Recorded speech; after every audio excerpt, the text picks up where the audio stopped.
Everyone, it's Steph from Locked Up with History and the National Crime and Justice Museum at the Geelong Jail. I am just out at Werribee Park.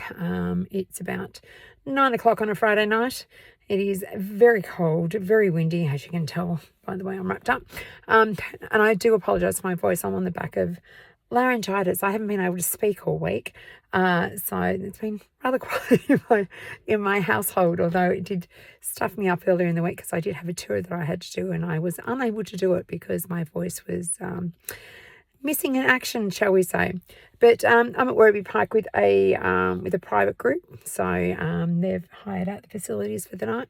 So they're just in doing some of their paranormal investigations at the moment.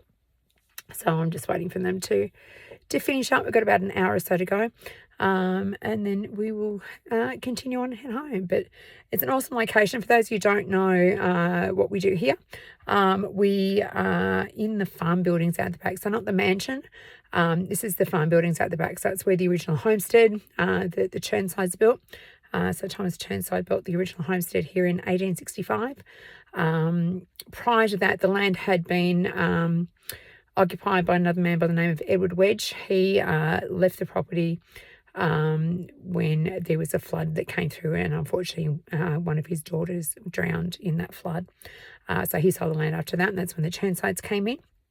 But it's got a really, really interesting history. We get a lot of activity here, especially in Bellinger's cottage, which is one of the little cottages here that I'd say sort of the managers or something would have lived in. It's a 4-room bluestone cottage, but all of the buildings date back down to the 1860s, 1870s. When they were built, and we do tend to get a lot of hits off them from paranormal investigations.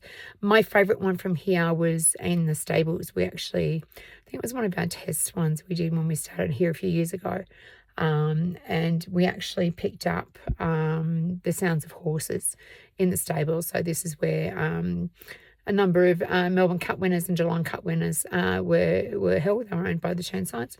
So it was actually really interesting to pick up horses. And it's one of those things that people forget sometimes, that the animals can also come through paranormally, not just people.